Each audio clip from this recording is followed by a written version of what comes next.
Yun, dumating nga yung high voltage capacitor na in-order natin.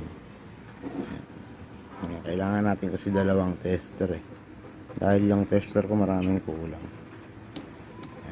Order ako ng new tester.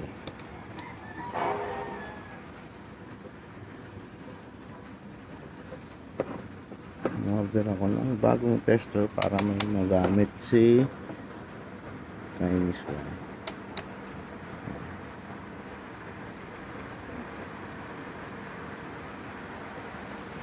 Order ako sila sa Shopee ng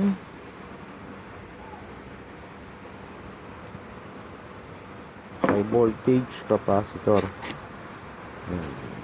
Bali yung microwave oven na to is tatapon na ni paring Wendell. Hiningi ko.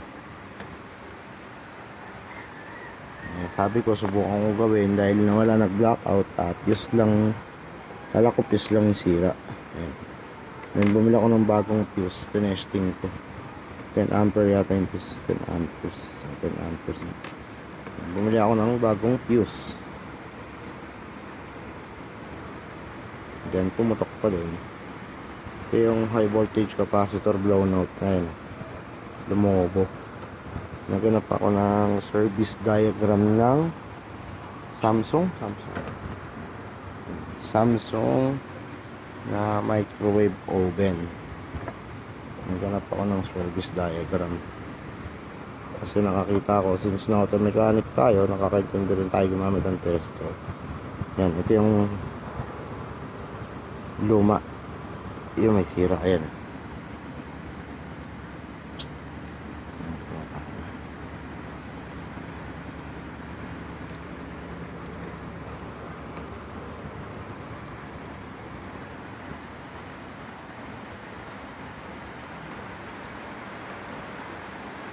yung bago ito, grounded yung luma. Ayan, hindi gumagalaw yung tester.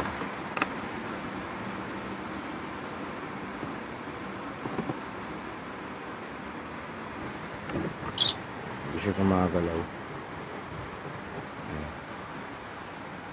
Yung brand new na binili ko, parehas lang naman siya. Sa Lazada marami, mas mura pa, 380 lang.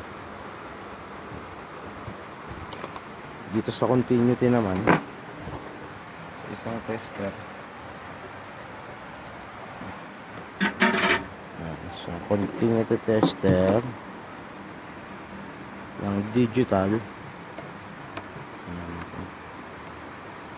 wala.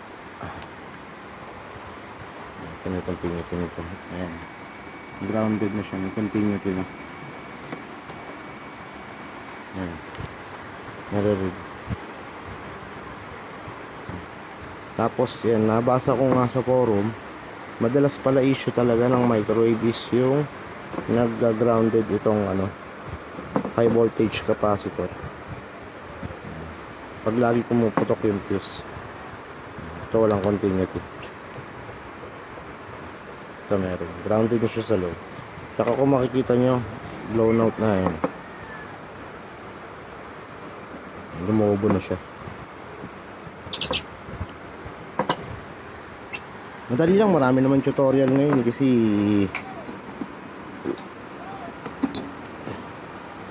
ito, tinest ko na rin to. Wala naman siyang continuity. Ito meron, normal to na magkaroon. Normal yan na magkaroon.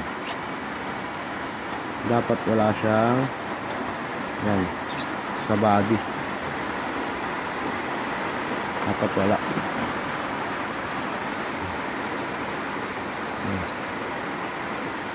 Basta tinesting ko na rin to, wala din siyang ground. Wala siyang ground.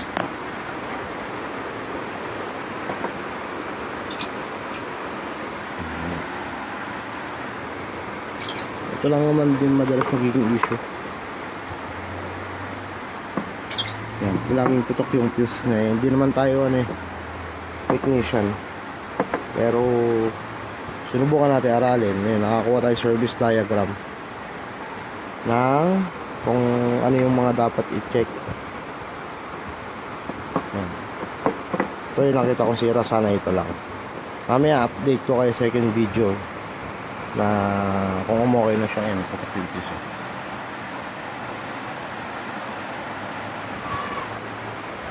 Bibili na sana ako yung microwave oven, yun medyo nakatipid pag nagawa. Parang ang gastos lang is 400 tong high voltage capacitor, tapos fuse. Dahil wala ako na analog tester, bumili ako. Mura lang to, mura lang yung tester na. Thank you.